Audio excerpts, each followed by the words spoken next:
Welcome to Rushdown, an esports game show from Inven Global. My name is Aaron, I will be your host, and I'm joined as always by my co-host, Olivia. Hello, yes, as always, because it's the first time, so it's been every single time. Yeah, but yes, esports. Knowing the esports community, I assume it will be very hard for us to disagree or debate anything. We all know that esports fans have no opinions and never criticize anything ever. You're right, Olivia. That's exactly why we made a debate esports show. And as a former National Circuit Collegiate debater, this show combines two of my favorite activities, arguing and making esports fans irrationally angry at me. Nice. And you were just talking about that happening earlier today, so let's add to that. Yeah, you know how Twitter is. Speaking of esports fans, we have Nick Geracie. Nick is a senior reporter at Inven Global who covers the LCS and League in general, so he loves his job immensely. Nick, how has covering the LCS been this year? It's been a lot of ups and downs. We were able to kind of return to the studio for play, not press or media specifically, but players were able to play offline for the first time in a while this summer, which was nice. And then we went back we had a little scare for a couple weeks, but it seems like everything is okay, aside from the unfortunate cancellation of the finals in New Jersey, which was totally the right choice to be safe. But overall, there's been a lot of excitement about a lot of these rosters, but we saw at MSI, it didn't quite pan out, and I think that people are starting to get excited, though, because the playoff picture is shaping up in a way that we didn't exactly expect, and the unexpected is always excited, especially when we're looking for a new look at North America in terms of international competition. Well, what specifically has kind of come out of left field? Who shook up the game? Well, 100 Thieves made some good changes this summer. They acquired Abadage, the mid laner from Schalke 04, before they ended up selling their spot, and he's been fantastic for them. They also got a new head coach in Reaper, who's won several Coach of the Split awards for Cloud9 in past LCS seasons. Another thing was Team Liquid finally kind of back in full force all summer long. They had, they had just a lot of internal issues for multiple reasons. Santorin had really bad migraines, so he had to take a medical break. Alfari was dealing with some personal issues, so he took a break. Their coaching staff had changes. Like, so many different things happened to this team, but now that they have their full roster together, they look really good. And both 100 Thieves and Team Liquid qualified for Worlds last week, so now it's just kind of seeing how the rest of the playoffs play out. And also by the end of this weekend, we'll know we'll be down to 3 teams, so we'll know which 3 teams are representing North America at the World Championships. So it's going to be 100 Thieves, Team Liquid, and somebody else. So we'll see. It's pretty impressive, 100 Thieves to qualify for an apparel company, right? Haha. Yeah. They haven't been competitive in a while. They tried a bit last year, but it's really come together for them this year. Especially with they were relatively competitive in spring, and then they've made some good changes in summer, and this is their first World Championship qualification since their first year in the LCS in 2018, so props to them. We're really excited to have you here, Nick. Let me explain to you and our audience how our show works. The Rushdown Game Show Gauntlet is made up of a series of mini-games. Some of them are going to focus on esports debates, some of them are going to focus on trivia, and much more. At the end of each game, we're going to reward fake internet points based off of the performance of the guests and hosts in the game. Whoever has the fakest internet points at the end of the show wins Rushdown. Nick, are you ready to play Rushdown? That sounds great. Let's do it. All right, kicking off, we have our very first mini game in Rushdown history, and it's called Fill in the Blank. Fill in the blank. And I did not steal this format from one of my college professors who I worked on a podcast with called Fill in the Blank. This is totally original. Oh, yeah. Good to know. I've never heard the phrase fill in the blank in my life. Well, of course not. I just made it up just now. So we're going to ask a series of questions. There's going to be a blank in it, Nick. And as our guest, we want to hear how you would fill in the blank. Make sense? Yeah, sounds good. All right, Olivia, kick us off. Okay. My favorite League of Legends match I've ever seen was...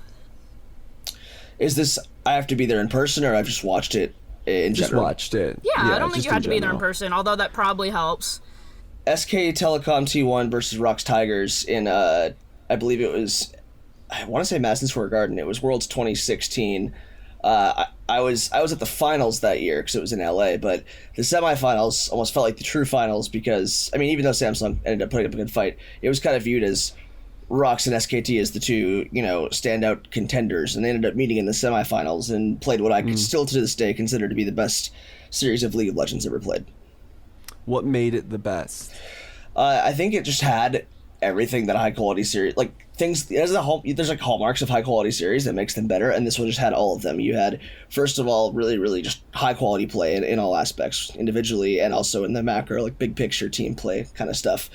You had proper adjustments. The best part of the best part of a best of 5 is the fact that teams can, adjust, adapt. This was very back and forth. It went all 5 games.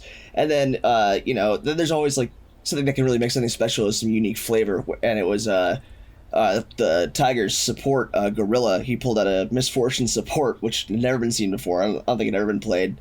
And it worked. It worked like a charm. The Rocks won those 2 games with it. SKT ended up having to ban it. They came back and won the last 2 games. And it was just an absolutely phenomenal series with basically everything you want to see. Like, if everything anyone like who's an LoL esports fan wants to see, just all in one series at the highest possible level of competition. It was just phenomenal. Well, I'm gonna have to go look up that series right after this podcast because that sounds really fun to watch. And I will not because I don't watch League. It was long to let you know. It was like, because these games were also long. It was like, I think it was 6.5 hours to play 5 games. It was nuts. Worth. Yeah, it's worth. We're gonna watch. It was insane.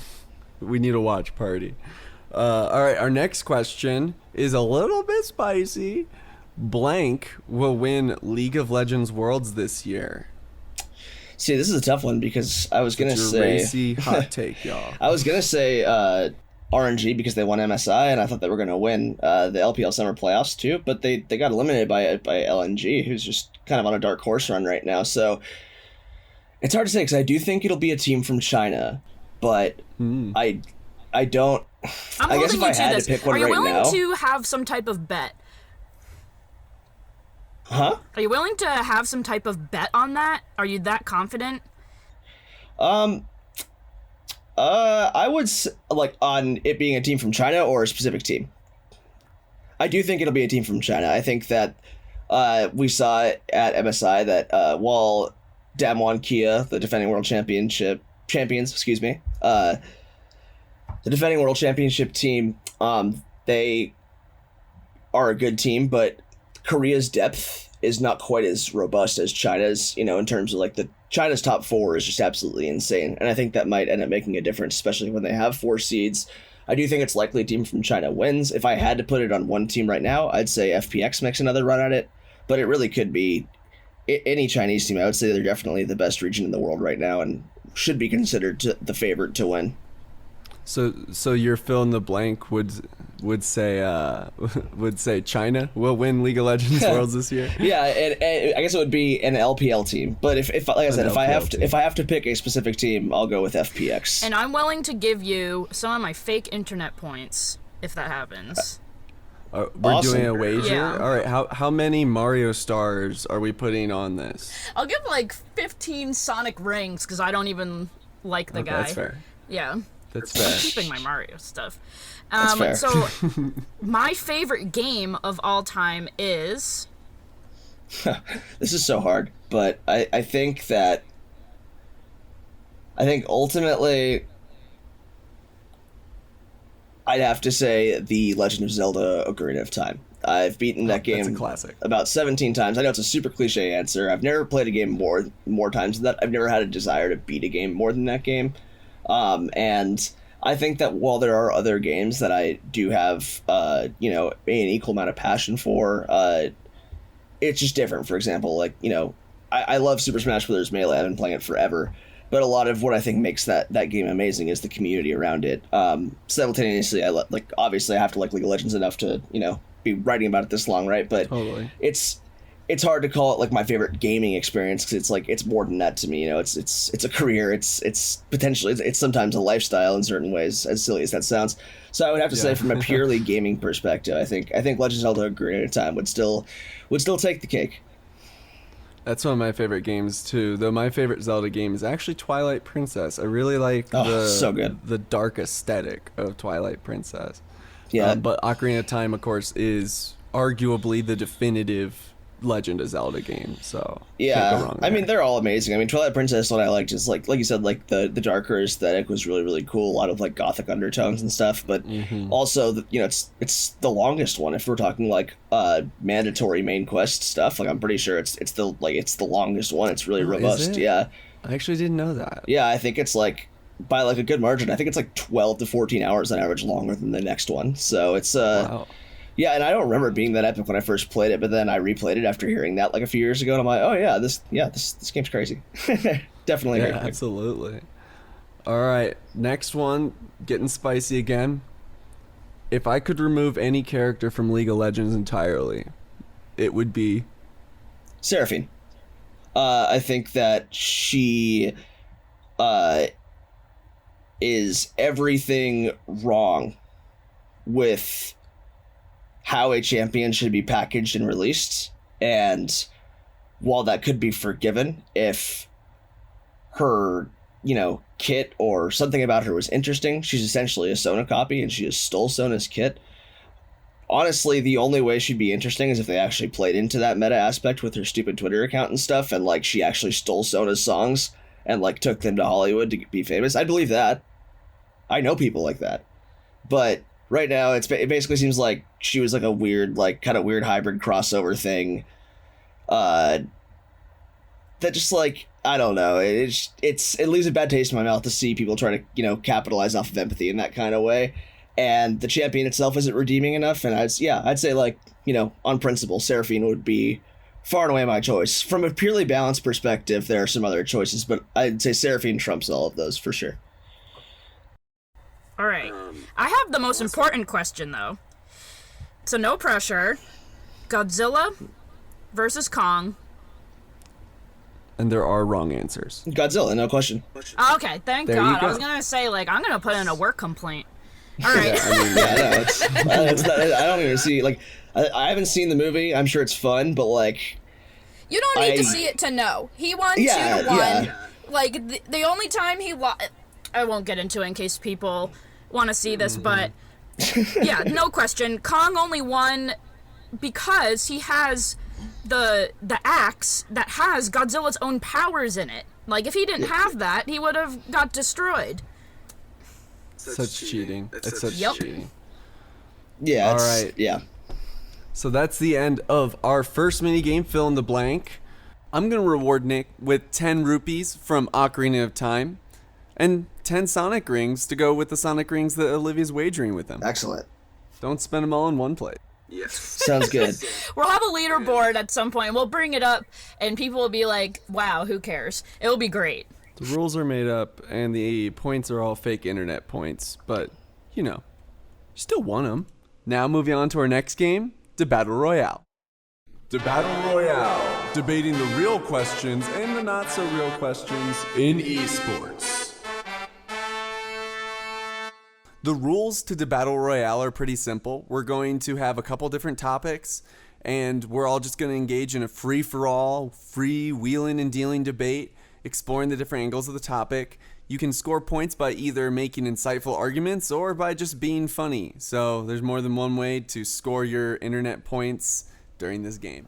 Our first topic is, who should the final Super Smash Bros. DLC character be? I know that Olivia has some real strong opinions on this, so let's kick it off yeah. with Olivia. There is only one choice here, and it is Captain Toad.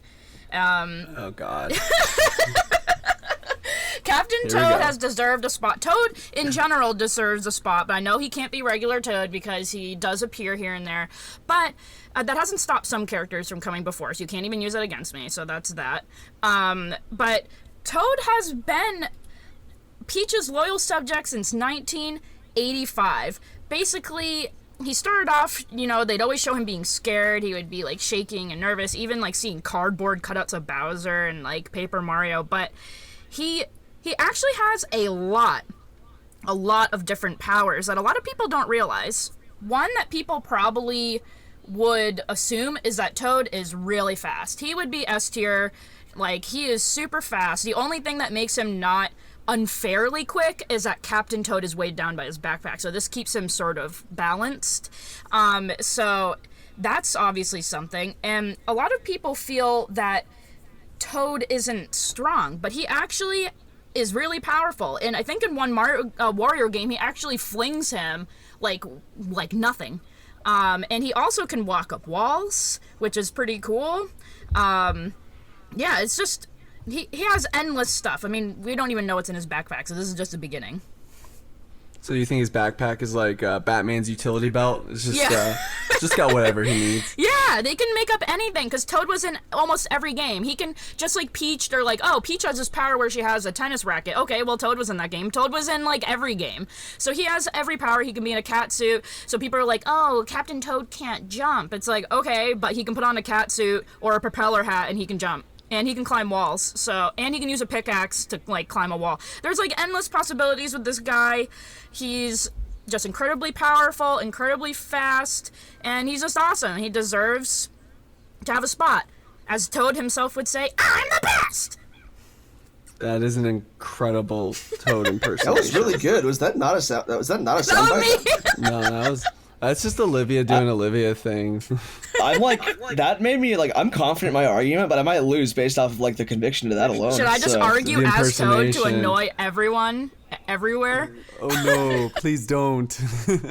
Nick, what is your pitch? Who should it be? I mean, like, we can stop being cute, right? There's only one acceptable answer, and that's Waluigi. Like, no Oh, question. God. There you go. See? Yeah, talk There we about go. not cute.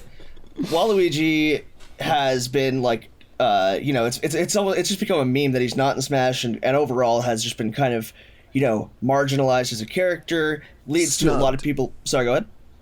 No, go ahead. I'm just agreeing with you. Oh, yeah, no. I was not agreeing. If we're allowed to cut in like that, there's a reason he's been left out. Go on. I'm gonna. Go Yes. He, and I think that he's become somewhat kind of a symbol of the displaced, and I think that you could not only do some very interesting things with his kit in the world of Smash from a gameplay perspective. I think if we're going to call a finite end to the roster, I think it's a perfectly fitting ending in that regard. In addition, I feel like this is kind of his birthright, right? Like a lot of these characters are like, they have their own titles, and then they're coming together for this big mashup title. Waluigi's first game was Mario Tennis on the Nintendo 64. His original game, the game he was made for, was tennis. He is a walking existential crisis. He is the neglected stepchild of Nintendo characters, and he's the only sensible choice because of that. Because everybody else, they've gotten used to playing in, this variety thing with Smash Bros. But, he was born in it. He was raised in the variety setting. He doesn't have his own agency in his IP. So I think Waluigi is the only sensible answer. I think that your argument actually shows that he's not a sensible answer because he has none of his own IP. I can't stand the idea of Waluigi, but on your side, there is a really a leaker that people trust, who has actually said that they believe there's going to be one more fighter pass after this one. We even know Sakurai's told us like a million times, but you know how the community doesn't listen to that. Yeah. And they said that Waluigi might be the last one. And so there is a possibility if we are to believe this leaker, but a lot of people actually said that that is the reason they don't believe him anymore about anything else he's said, because of that Waluigi thing. Because Waluigi's just a meme, and that's it. That is, so first of all, I want to commend Nick on the term walking existential crisis. That is the perfect explanation of like where I think Waluigi ends up falling into this whole discussion. It's interesting because we all are pitching Nintendo characters, because I think that the last character, it's called Super Smash Bros. I think it only makes sense for the last character to be another iteration of Mario. We have way more iterations of Link than Mario. It makes no sense. The game's all about Mario. I think it should be Paper Mario.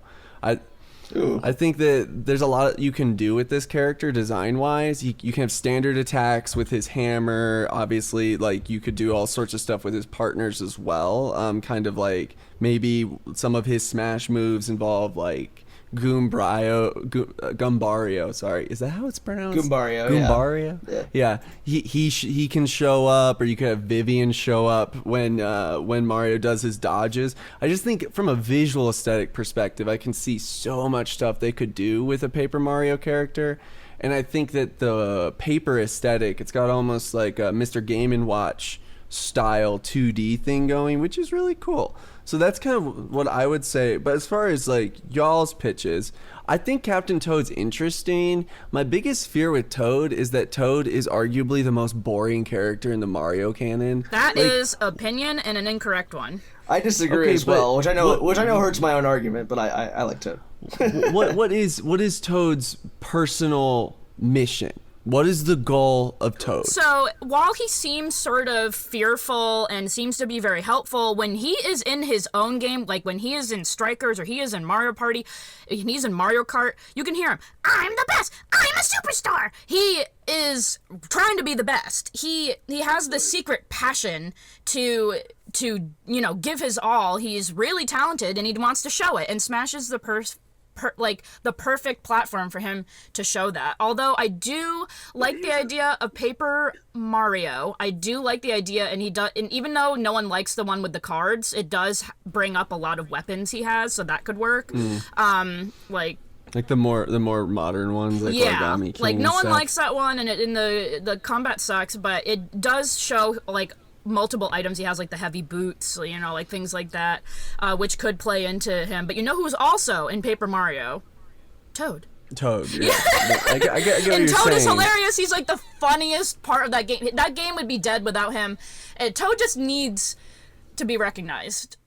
Like, as far as Waluigi goes, I think that Waluigi's actually, obviously there's the meme, right? And that makes it kind of an appropriate discussion, and I think it'd be really interesting to see Waluigi added for the same reasons that you brought up, Nick. Like, one of my first games that I ever played on the Nintendo 64 was Mario Tennis. So to me, Waluigi has always been this part of the canon. Like, to me, he's always been there because I played Mario Party 3. I played all these games in his early days, and it feels like he's had a big fall off in recent years. And it's a travesty that he's never been given his own game. Well, Luigi didn't get his own game until the GameCube. So is that really a legitimate reason to exclude a character? Yeah, it is, because Waluigi's been falling off because he's boring as... Can I swear? Like, he's boring as hell, and no one likes him. He has none of his own abilities. Everything he's good at is stuff other characters do already. But Daisy doesn't have her own game. That's why she's Echo. That's why she's an Echo fighter. Like... Okay, so you would be okay with Waluigi being added if he was like an Echo Fighter of Luigi. I think you could do something cool where, like, if the whole joke, is that if the whole joke is that he doesn't have his own IP, his own type of game to call home, then what if his whole kit was just all the different sports games he's in? I mean, that'd be definitely cool, but is it as cool as Captain Toad or Paper Mario? I'm gonna say no. Mm-hmm. I think I agree that despite how interesting it would be to at least have Waluigi as some sort of Echo Fighter, I can't imagine a really unique kit that he would have that would stand out from a lot of the references to the sports games that are already in characters like Peach. Right, they already have them. But to stand up for Waluigi for some reason, I mean, no one would have thought Piranha Plant could be a character, and they gave him some pretty cool moves. So it's like anything is possible, but do I care? No, I really don't. I feel like there's way more interesting characters I want to see. I think that, as my closing argument in favor of Paper Mario is that Mario was an OG character of the cast to begin with, and we haven't seen a new version of Mario in several iterations of the game. So I think it would be cool for the final DLC, the definitive final DLC, to be a new version of Mario that plays an homage to one of the most famous Mario series that never gets its props, I think. So that's kind of why I think it should be that. I think that same argument can apply somewhat to both of y'all's characters too, though, because they're also Mario characters. Oh, go ahead. No, I just would. I mean, I don't know. You sound defeated. No, I mean, honestly, I'm Wish Olivia. I'm kind of just like, for me, it's I mean, maybe I'm too much of a purist, I guess, but like, not a huge fan of several of the crossovers they've done in terms of other. I like, agree. Like IPs I think and it stuff. should be a Nintendo character no matter what. That's kind of like, you know, like, I hope it's a Nintendo character, if nothing else. Like, that's kind of. I don't really like feel super strongly about any specific choices from a personal perspective. I do still hold the argument that Waluigi makes the most sense, but I just hope they don't, you know, I don't know. I just hope they don't do like Master Chief or something. I don't know. Yeah, I don't want Master Chief. I would take Waluigi over Master Chief. I would take Waluigi over Crash Bandicoot. I'm good with that. But if it's gonna be Nintendo, I want it to be Captain Toad, and yeah. I don't think I even need another argument. I feel that it's pretty clear why Captain Toad is the best character. So I'll let it just speak for itself. Nick, any last words before we take the Battle Royale vote? Just, you know, I guess one thing, just, you know, you when you consider like when you consider how Waluigi has like you said, like, he's always been part of the, like, the canon, and maybe I'm biased because, like, yeah, I grew up playing Mario Tennis as well. Right. I honestly didn't. I grew up not knowing that Waluigi was, like, some misfit toy character until, like, he became a meme. I figured that he was just in some older game from the 90s I hadn't played. So we've seen, you know, early games of, you know, like, of the Mario, like, franchise, like, kind of snub Luigi in certain ways. Outside of Mario is missing, his first real title was Luigi's Mansion, like 20 years after he was created as a character. And but isn't it fascinating that you were willing to accept that you forgot about a game with Waluigi in it, meaning he's that boring?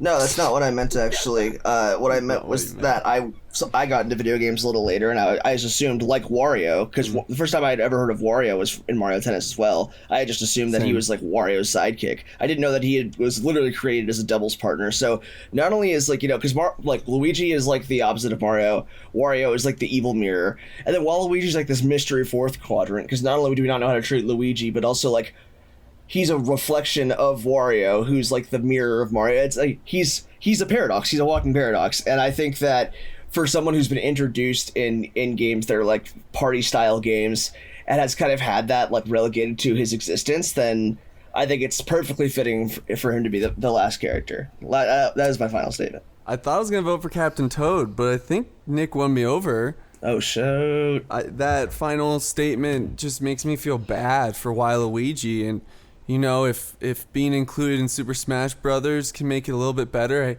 I think we should maybe do it.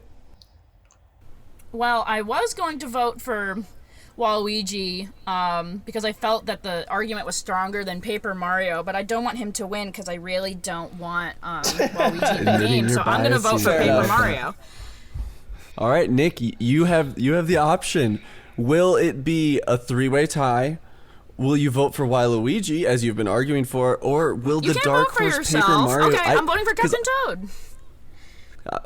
You're voting for Captain Toad. I didn't know we could vote for ourselves. My bad, Olivia. Yeah, you can vote for yourself. So what does Nick want to do? So you're voting for Waluigi, and Olivia is voting for her own pick and Captain Toad, right? Yeah.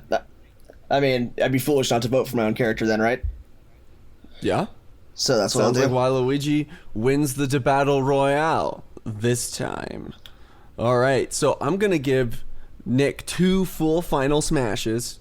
Nice. Holy shit. For both the comment about the walking existential crisis, which is the greatest way I've ever heard Waluigi defined, and also the swing for me was the identity crisis, and also for winning the debate. Shouts out.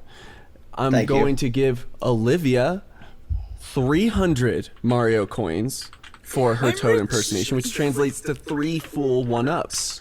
I'm rich. Yeah, that was a good. Like I said, I thought that impersonation had me beat. I don't know.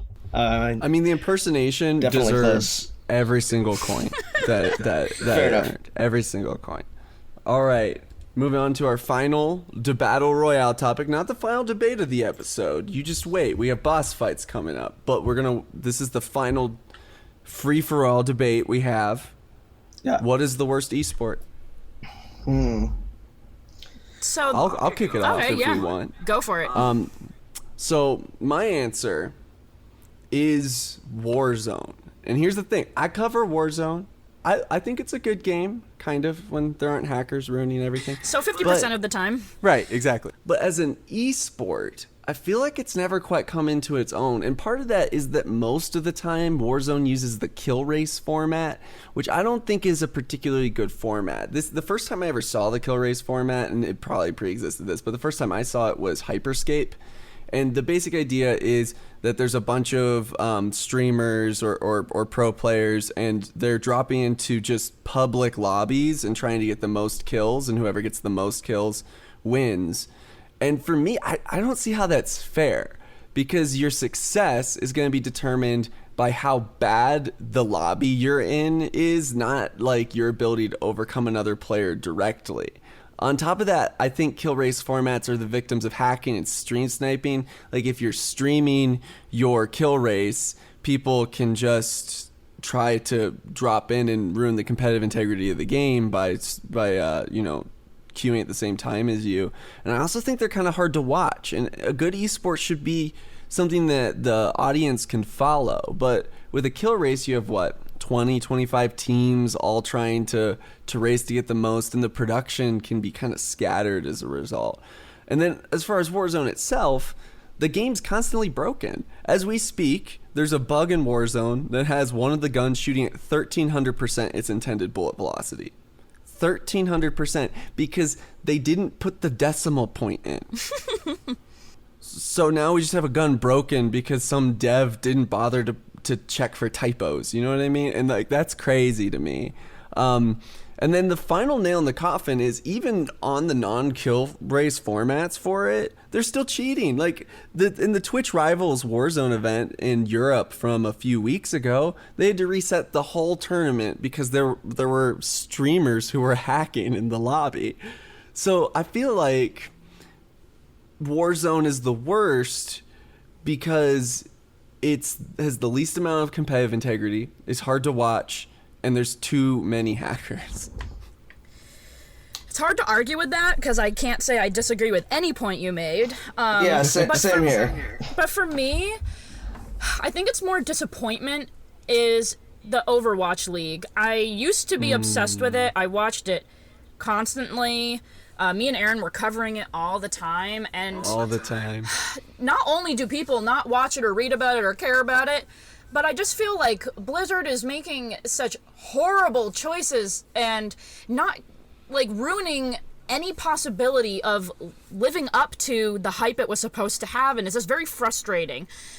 So obviously I enjoy watching the game itself because I like Overwatch and I used to play it constantly. So when I watch it, I know what's happening, and I enjoy seeing such high-level play, the amazing strategies they come up with. But let's be honest, people are not as excited as they used to be. All the big names are gone. Like, most of the people we're watching are people no one knows. I can't even name most of the people that are playing anymore. And I just don't Gator. think... Shouts out to Gator. Yeah, I was thinking there's a few. I think, is Violet still there? Violet's still around somewhere. Yeah, and it's all such a mess. Like, they're all getting traded. They get rid of entire teams. Like, I think the issue at its core is just Blizzard's way they're running it is ruining everything. And the teams are scrambled. They're disorganized. Like, they're not as bad as when Florida Mayhem had people, like, driving the van, like, team members driving the van. But they're, like, up there. It's pretty bad. And I don't know. I think it's hard to watch because I know what it could have been, and it's very hard to see how hard it's fallen, like choosing to go over to YouTube, and like all these bizarre choices that are not in anyone's interest. Their decisions about the in-person tournaments and how they're running the tournaments in general, like, there's just not a lot of tension. There's not a lot of, like, as one that's sort of like sports franchises, there's not a lot of rivalry. There's not a lot of, like, storylines. It's all just very random because the teams are all random people. It just doesn't have the same there's no loyalty to teams really. So there's not that hometown feel of people like rooting for the people that represent them. And honestly, while I can understand watching it, it is very hard for a lot of people to watch Overwatch. It's very difficult to understand. The gameplay is very hard for the observers to follow. Like, some are better than others, but in general, you're going to see following a random hero, and then you're gonna miss a team fight, or you're gonna see a team fight. You're not gonna see what's happening with the Widowmaker. You know, it is a little hard to follow. Okay. Nick, do you have a worst esport? Well, I thought that you, Aaron, had great points, and then my argument was almost a carbon copy of Olivia's, so pass? So you're on the Overwatch League side. Yeah, I think just in the same way of, like, I used to cover it, used to find it enjoyable. Yeah, we and were I feel both like covering at the same time, right? Yeah. So we were all Overwatch journalists together. Cool, let's have that debate then. So my thing is, I agree that the Overwatch League is a huge disappointment from the esports side. And I think maybe I agree with y'all because Warzone was never trying to be an esport. So although it's the worst esport in one sense, it's also not born to be one. Yeah. Whereas Overwatch kind of was. From the ground up it was, and then they failed to balance a 29th hero. Like, it's just, you can't build a game that is intended as an esport and then not be able to balance your meta at the top level with only like 10% of the characters that like League of Legends has or something like that, right? And then also not really I think overall that you could say the only thing worse than potentially, you know, having these weird rigid like solutions and all these different things they did for like roll lock and then rotation. I was just gonna bring that up. That was all very frustrating. And how often it switched. I'm like, just commit at this point. Commit to something, you know. It was, and I think it's a combination of like how I think we all three of us, really enjoyed what Overwatch League had to offer in 2018, and it's a shame to see where it is now when we, you know, it feels like it didn't have to be that way. And also, it's like even when they've you know run into understandable obstacles, it's hard for me to like have as much forgiveness. Like you said, Aaron, Warzone wasn't meant to be an esport. It's going to be kind of ugly. Like, I'm not saying. You know, I'm not saying that makes it okay, but also they didn't start a $20 million a team league for the game, right? And I think that there's like different stakes in terms of what that means and how Overwatch League was trying to posit itself as kind of like that mainstream esports thing. And I think it's just really, really unfortunate overall, just for how things have gone down, and specifically in the way of just like not being able to make an enjoyable esport to watch as a game, despite that pretty much seeming to be the intended design. Like, so the counterpoints I would present in favor of the Overwatch League in comparison to Warzone is that I think the Overwatch League has gotten better as far as its spectator stuff. They do have a lot more wider angles now. It is easier to follow than it was in those early days. It's also important to recognize that the Overwatch League is trying something. It's doing something that hasn't been done before with this franchise league, and maybe it takes time for something like that to work, and they do seem committed to it. They have only gotten better. This season was the best season yet. And there's some weird stuff in the Overwatch League, like the LA Valiant playing from China, you know, the Philadelphia and New York playing from Korea. And like that stuff is definitely not ideal, but it reflects pandemic conditions that I think are somewhat forgivable. Now that said, like the game balance stuff, forgivable. I'm not here to defend the decisions that Blizzard has made on the game balance stuff. I think the game was best right after it came out, and I think that the decision to do roll lock was not a good idea. But even before that, I think that it would have been most interesting to see what the game looked like without a hero lock. Because the early days of Overwatch were crazy. I mean, 3 Winstons, 2 Mercies, and a Widow. That stuff was crazy, and I thought that was going to make the game unique. And I get that they can't balance it, but they couldn't balance it anyway. So Yeah. Might as well Why not make let it it be fun. crazy? Yeah. It's like they're like, oh, we had 2 years of dive meta. I'm like, yeah, those are the best 2 years the game's seen so far. So, and that's also like an oversimplification. There were still like variants of things that changed. There was like the weird triple DPS flex in season 1 playoffs. Like, I think it's also just the fact that like, you know, the experience of like playing Overwatch, since it's built like an esport, requires like communication even more so on a level than League of Legends, because like at low level League of Legends you can like be unconventional and probably pull something off, or just like win your lane so preposterously hard that like you can carry the game, whereas like Overwatch is 6 people running at each other with ultimates, and it really is about how well you're coordinated in doing that.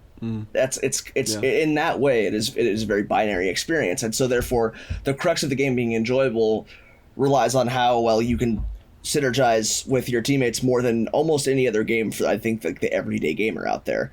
And I think that makes it all the more frustrating when you consider that it was designed for that purpose, and then it's also not like succeeding as, you know, like at one point the Overwatch League had every single box checked except people wanting to play their game. So it's like you made a game that was supposed to be an esport first, and then the esports side failed, and then the gaming side has also not gone well, and so I think it's like relative to expectations.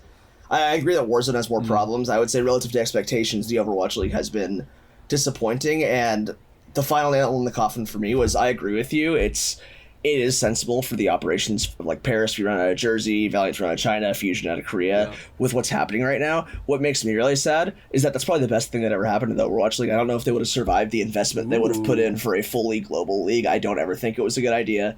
I wanted it to work. I don't think it would have. After talking to players and seeing what they tried to do for 2019, I almost expected a format pivot, and that was before the pandemic. Like, one could argue that the pandemic saved the Overwatch League, which is kind of sad when you consider the original idea. Yeah, that's a good point, Nick. That was something Olivia and I actually talked about a lot last year, when the pandemic saved the players from having to travel to constant homestands. Like it was a lot of miles. Someone from Upcomer calculated it. But to be fair, the Overwatch League homestands are actually really cool and unique and way higher effort than Warzone stuff would be. I think the other thing to consider is, I would argue that this last season has actually been really good for the Overwatch League in a lot of ways. Like, we've seen power dynamic shifts. We've seen the rise of some of the teams that a lot of people didn't think would ever rise, like Chengdu, Atlanta. Dallas had an amazing season. Shanghai's had an amazing season. There are these storylines there.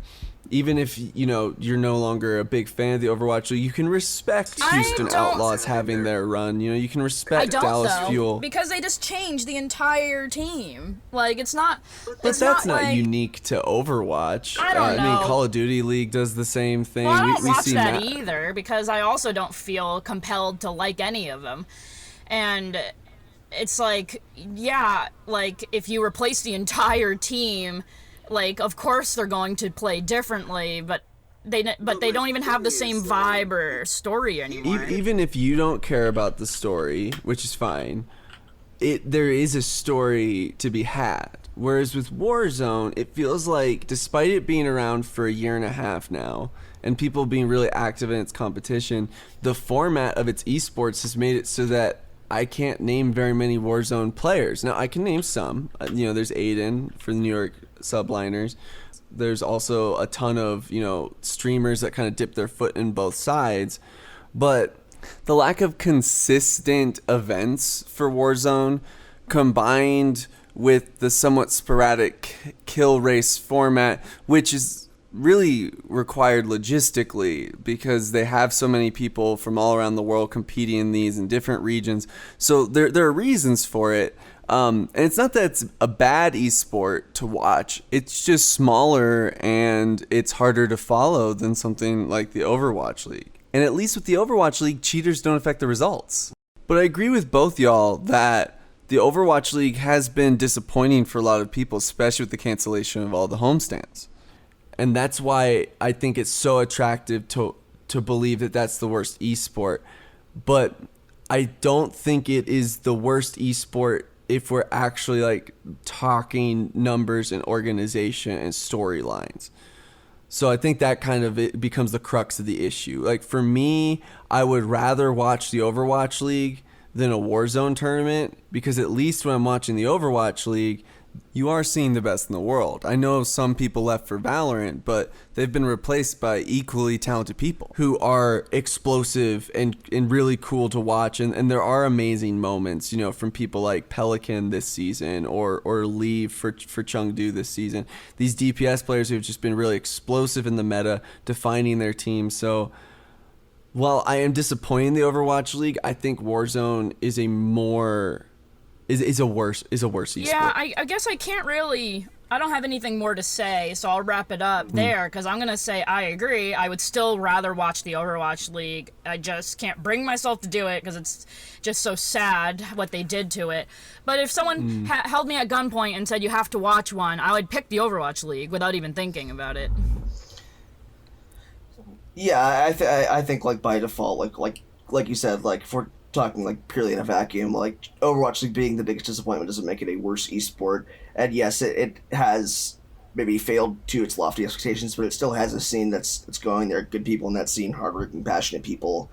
You know, this is in no way meant to really insult anyone who's contributing to anything in that scene there. Right, absolutely. The scene is filled with incredibly talented people. As much as it is like you said, it's hard to even evaluate like an esport at all when it's like, oh, there's bugs in the game and they're not fixed, and like now every popular streamer or people who play it are just like essentially emigrating and just like kind of just switching over to Apex Legends. Like I've noticed an uptick in like my in like being retargeted Apex Legends ads, because I think they're just aware that like a lot of big figures are switching there. Oh, let's make a push. Let's put in a bunch of ad money right now because we have popular favor because Activision is screwing up.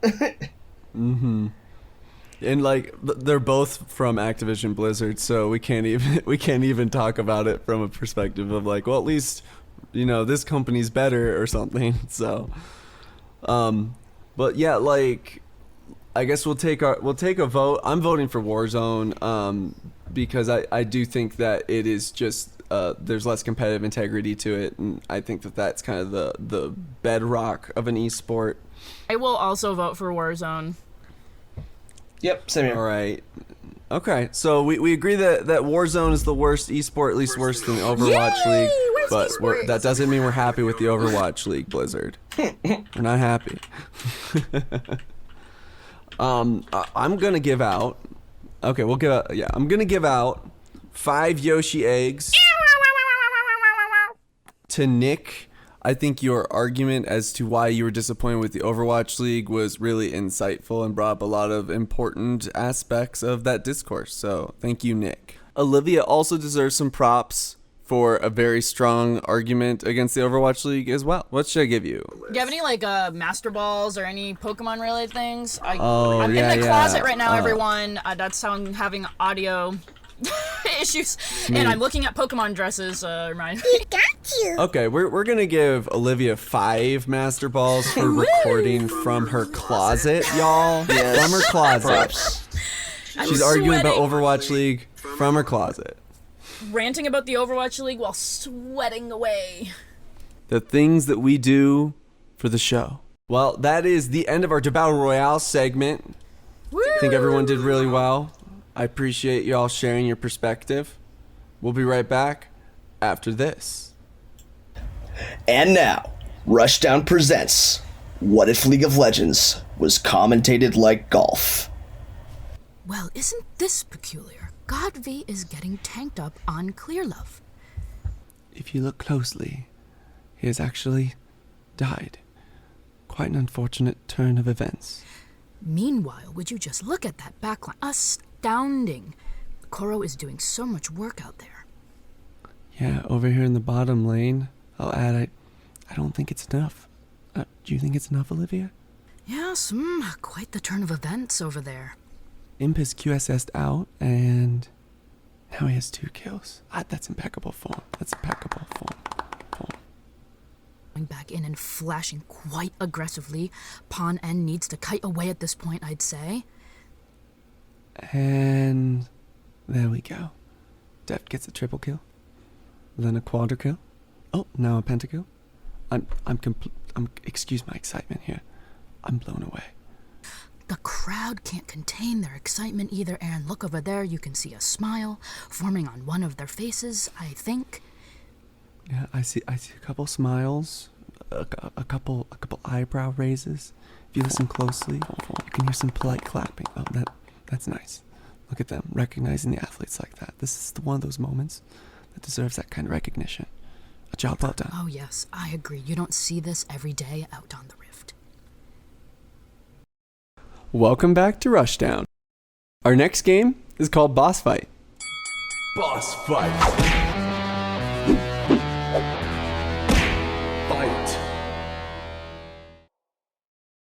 In Boss Fight, the players have selected a video game boss. I know what each player's video game boss is, but they don't know what each other's bosses are. Each player's going to be given a little bit of time to explain the reasons why their boss would have an advantage in the fight, and I'm going to be moderating that debate. So our competitors will be Olivia and Nick. Today's battle is between, who did you choose for your boss? Olivia. King Boo. King Boo. And for your boss, Nick? I chose Psycho Mantis from Metal Gear Solid. Psycho Mantis. All right. So before we kick off the debate, let's make sure everybody is on the same page about who these people are. Not everyone has played Metal Gear Solid, and certainly not everyone knows who King Boo is, though I think more people will. Let's explain, who is Psycho Mantis. Can you give us a quick rundown of Psycho Mantis, Nick? Right, so Psycho Mantis is one of the main bosses that you encounter and have to defeat in Metal Gear Solid. And he has kind of become, revered in gaming boss culture because of just how unique he was even now. But at the time specifically, when you face Psycho Mantis, he basically he's like, he could read minds, he can control minds, and he would read the player's memory card. He would mess with your control settings. He would break the fourth wall in a way that was not intrusive to like this. It made things more intense instead of kind of taking the wind out of the sails. Yeah, so he works for like the organization that you're up against, and he's one of the first main bosses that you end up fighting in Metal Gear Solid. So his main powers are mind control and the ability to kind of be extra narrative, go outside the narrative with sort of meta control. Yeah, and then obviously like your standard psycho and telekinesis stuff, Psycho and telekinesis stuff. All right, and Olivia, I know you've been doing a lot of research on King Boo. People might be familiar with King Boo, but not everybody knows how crazy powerful King Boo is. People think, King Boo is large, and he has a crown and tongue and fangs, and if you don't look at him, he will sneak up on you. But he's so much more than that. He isn't just a ghost that can sneak up on you. He has so many powers. He controls the other Boos. He also has the teleportation. He can turn invisible. It's just insane. So he also has blue fire, bubbles. He can create traps that include like electricity. He can trap people in mirrors. He can shift reality. He can go into different dimensions. He's just crazy. I didn't even know he could do some of these things. Also in like the series like Mario Baseball, he's just incredibly strong. He's like the most powerful one. So he just has pure strength on his side too. But yeah, he's just not only strong, but able to shift dimensions, alter reality, move people to different dimensions, trap them in different ways, and he also has I think he also has the ability to, I think he also has some mind control abilities. This is going to be very interesting. Well, let's get into the boss fight. We're going to kick it off with Nick, actually. Nick, what are the advantages that Psycho Mantis brings to the table that you think will give Psycho Mantis the edge in a fight against King Boo? Well, he's gonna read Olivia's memory card and know everything there is to know. The test will be whether he has the skills to overcome a ghost. I did not expect a ghost fight, so I think it'll be interesting to see how it plays out. But I would say being able to recognize what one is up against is definitely a strength. And Olivia, how do you think King Boo would respond to an attempt to read and control his mind or memory card in this game? So that's interesting because, I mean, I'm not like a huge Classic Mario player, but I don't think he's ever been against anything like that. But the fact that Boo can shift reality and also sort of trap people in photographs and in other dimensions, I just don't think he's going to have that type of struggle with someone who's altering a controller. I just feel like Boo has ways around that pretty easily. And I don't even know if he would allow that to happen. And I feel like while Mantis is busy, like, doing that, he won't have his eyes on King Boo. And the moment you don't look, you're screwed. So he doesn't even have the ability to do that. He has to be focused on Boo himself, not the player. So he has to be focused on King Boo and the whole time. So that takes away a lot of his powers. How do you think that Psycho Mantis would be able to counter Boo's trans-dimensional powers, ability to phase around, etc.? Well, I think you'd have to get creative, because I do actually agree with Olivia's points of I don't know how well psychokinesis would work on a ghost. You can't exactly, pick him up and throw him against stuff. He doesn't really weigh anything as far as I understand. And King Boo, like Olivia said, does have his own mind control history. I don't think that Psycho Mantis could necessarily take advantage of him directly with powers. I think you'd have to either get creative with the environment, creative with, maybe he could try something on if King Boo is fighting with some of his lesser Boos, in addition, maybe Psycho Mantis can try something with them. He's definitely gonna have to get creative with what's going on, because based just matchup wise alone, it just doesn't look like, I do agree with Olivia, it doesn't look like the standard procedure will That's work. an interesting point about the other Boos. So, Boo, no, it's not actually, because King Boo doesn't need the other Boos to be stronger. He is able to control them, and in some of the older games, being around the other Boos gave him more power, but as time went on, the games sort of were like, nah, that doesn't matter anymore, and King Boo can gain more and more power without even having other Boos around. So he doesn't even need the other Boos. Yeah, no, I think he could win what if the 1v1. Boos are there? Yeah, like what if he uses them is what I'm saying. If you're saying that no, he wouldn't even use them because he could just win straight up 1v1, then I guess that's the point. But well, I'm not I don't saying that think he King needs Boo would be those. I'm stupid saying enough that to have a liability of the other Boos. Like, if he saw them getting destroyed, I don't think he would, even take that avenue because he has so many others. right. Well, would Psycho Mantis destroy the Boos, or would Psycho Mantis turn the Boos against King Boo? That's the question. Yeah, I guess my question is. I just don't think. I don't picture King Boo like being I feel like King Boo would just have more power over them because they both have mind control and dimension altering abilities. But so if they both have those, why would they listen to him over King Boo? What do you think, Nick? I unfortunately think that Olivia's probably right. I think in this matchup, I just don't think Psycho Mantis is super effective. He preys on the tactile nature of mortals, but also like the mental warfare he does. I don't think King Boo really gives a damn about either Something we of those. didn't touch upon too is that King Boo can shapeshift. He can turn into basically anything. In Mario and Luigi Paper Jam, he was able to shapeshift. He posed as Paper Mario. He's able to be even Paper Bowser.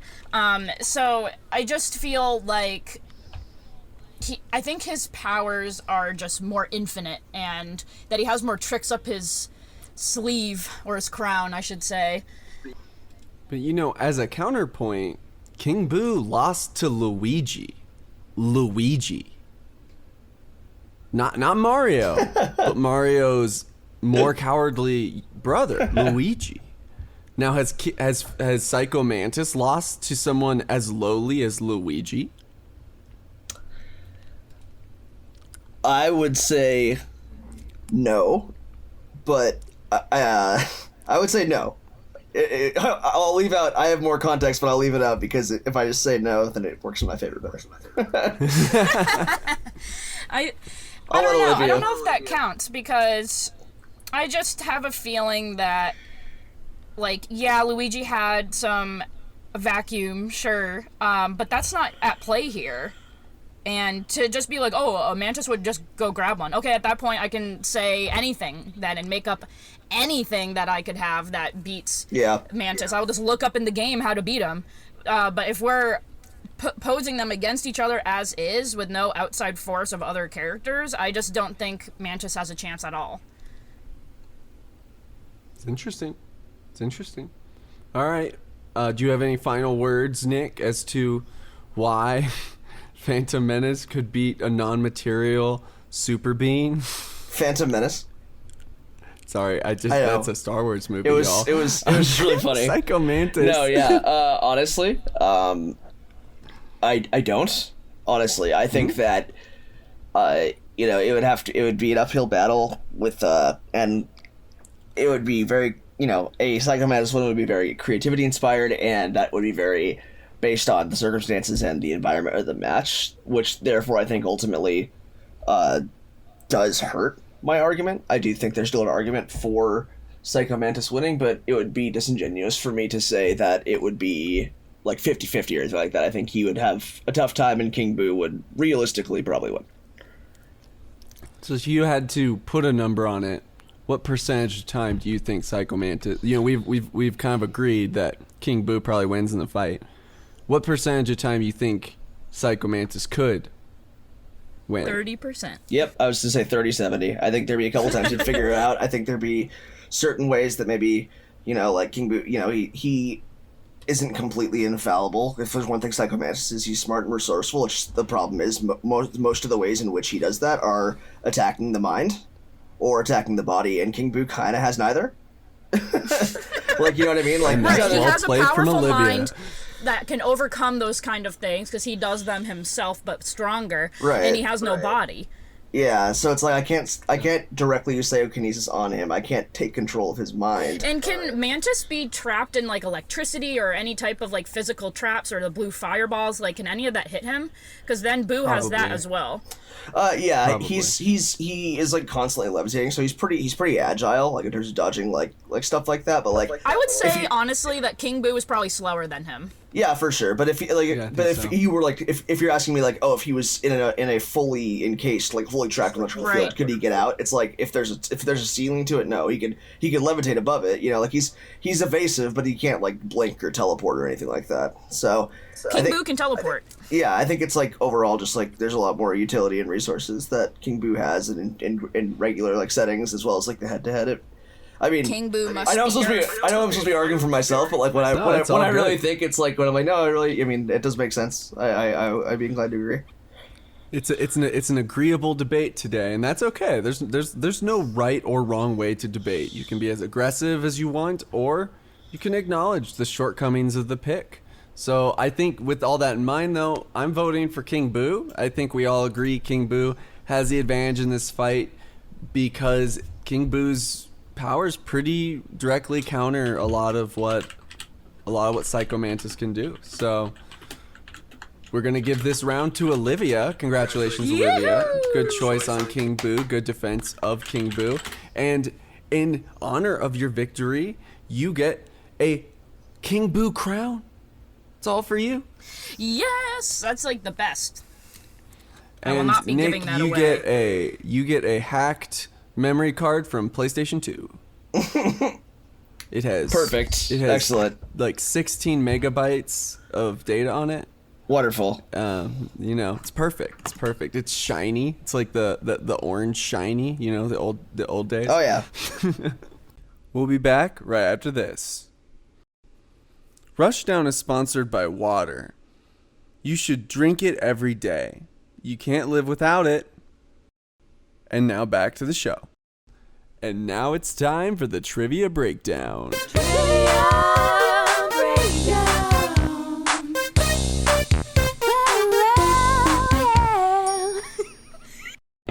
All right, this one's simple. It's esports trivia, but our competitors, who are Nick and Olivia, can Google the answers if they don't know them. Good luck cheating in this game. I don't even know how you would cheat in this game. I don't know if there's a way to, because you're just allowed to. It's like Call of Duty adding that hack ability Yes. to Warzone. That's just the Everybody new. can cheat. That's just now. the new tech. It's the new strategy. Like, just make it impossible for people to cheat by giving everyone cheats. So, in honor of Nick's specialty in League of Legends, today we'll have 5 questions about League of Legends, and then 5 questions that are general gaming knowledge questions. And whoever gets the most right wins the game. So how do you want us to say something specifically or whatever to, like, raise our hand? Or are we just yelling it out? Yeah, just yell it out. Or just yell out me, and then I'll pick you. I'll pick whoever I hear first. Does that work? Sure. All right. Question number 1. Faker is a 3-time world champion. What years did he win? Me. Nick. 2013, 2015, 2016. Damn, Nick coming in. That is correct. That is 1 point for Nick. This is basically Nick's League of Legends knowledge versus my typing. You're Googling. We'll see who wins. Question number 2. League of Legends launched with 17 champions. Which of the following one was not among them? Alistar the Minotaur, Morgana the Fallen, Singed the Mad Chemist, or Kale the Righteous? This is a good one. Can you say them I'm going again? to say. I'm going to say it was Morgana. No, it was not Morgana. Can you say them again? I will say them again for you, Olivia. Alistar the Minotaur, Morgana the Fallen, Singed the Mad Chemist, Kale the Righteous. I'm gonna say it's Singed. Correct, it is Singed. Yes! Olivia takes one off the League of Legends category. Haha! All I had to do was type and look at a list. And try to remember their names. All right, question number 3. Who was the first player to reach 1,000 solo kills in the LCS? Ooh. Olivia. Was it Double Lift? Yeah, Olivia takes another one. Nice. All right. Question number 4. Damwon Gaming won the League of Legends World Championship over Sunning in 2020. What 2 other teams did they defeat in quarterfinals and semifinals to reach the finals? Right here. Nick. It was, do I have to say them in order, or, like, No. Okay. So, one of them was, G2 Esports. Is that correct? Yes. And the other? Man, I don't want to look it up. I'm trying to remember. Let's see. It would have been, I want to say it was, I can't remember who was in the top 8 that year. Let's see, they came from Group B, which means that they would have played against, wait, no, okay, I actually got this, hold on. They would have been against, it's on the tip of my tongue, I'm so sorry. They were against, Well, we're going to go to Olivia then. yeah. I'm not going to look it up, so Do Olivia you can have go. the answer, Olivia? Yeah, I can't remember what his second team is. DRX? It was DRX. I'm going to Nice. give you both a point for that one because you each got one of them. God, for some reason I thought it wasn't a Korea. I thought they couldn't have Korean mirror matches, or like mirror matches from the Maybe it was regional different finals. back But no, then, you're I'm right. not It was sure. DRX. So you both get one on that. That will be a tie point since you both supplied one of the teams. This is the last League of Legends question. Question 5. Who was the most banned champion during the LEC Spring 2021 split?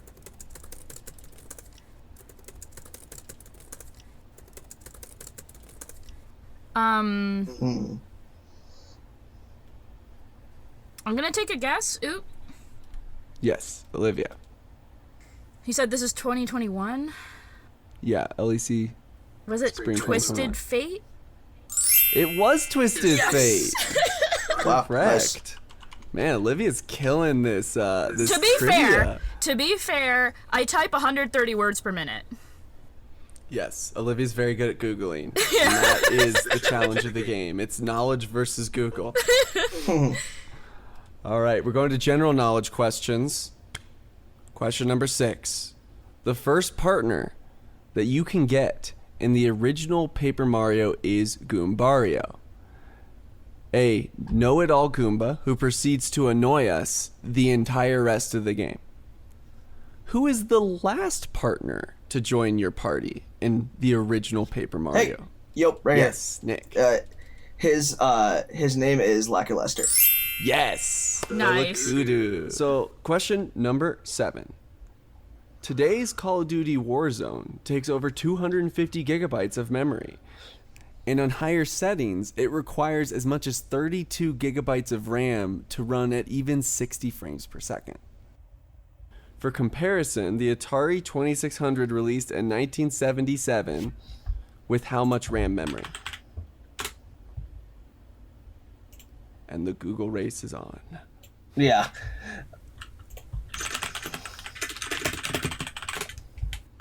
I can hear them typing. I think I'm ready. Yep. Nick. Is it 128 bytes of RAM? It is. Curses! Nick takes that I had one. that Is right that the in answer front you of had me. lined up too, Olivia? Foiled again. All right, question number 8. Quick, what's the Konami code?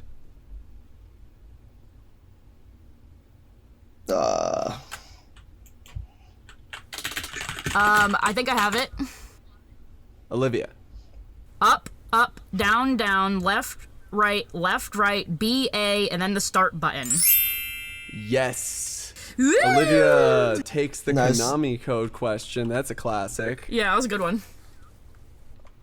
I think a lot of people might not be able to name it, but they could do it with their thumbs right now, like in their head. Yeah, definitely. I feel like that's where I'm at. I'm like, I don't know the Konami code off the top of my head, but I bet I could do it on a controller off the top of my head. Yeah, I googled it because I've never known my name, but I'm like, oh, that one. Yeah, I've used that. yeah, we've all used it one time or another, right? Classic. Yeah, definitely. Y'all remember when the developers put cheats in the game to make the game fun instead Yeah. of non-developers putting cheats in the game to ruin it? Yeah, good times. The olden days. All right, question number 9. What Arma 2 mod released in 2013 reinvigorated the interest in sandbox and battle royale titles? Oh, I might have it. Yes. DayZ mod. Yes. Yes. It is DayZ. Correct. And that was our final question. And I think, let's see. So the tally is Nick got 1, 2, 3, 4 right, and Olivia got 1, 2, 3, 4, 5, 6 right. Olivia takes it by 1. I knew Question. my typing would come in handy one day. You know, not being a writer, not being an editor. No, it came in handy in this game.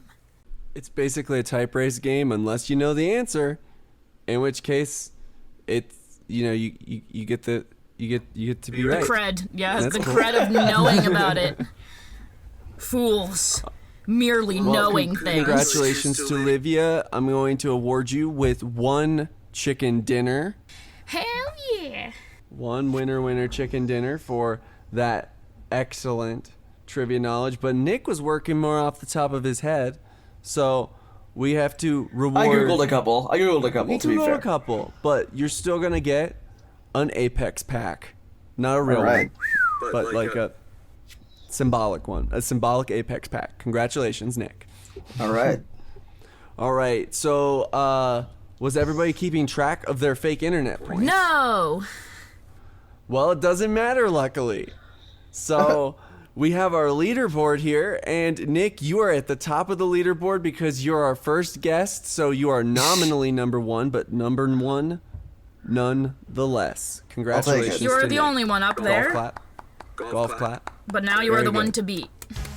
Thank you all for joining us on our inaugural pilot episode of Rushdown. Thank you, Nick Geracie, for being a test subject with us. My pleasure. Olivia, do you have any closing words for our audience? Does Toad have any closing words for our audience? All right. That's all, folks. You heard her. All right. We'll see y'all next time.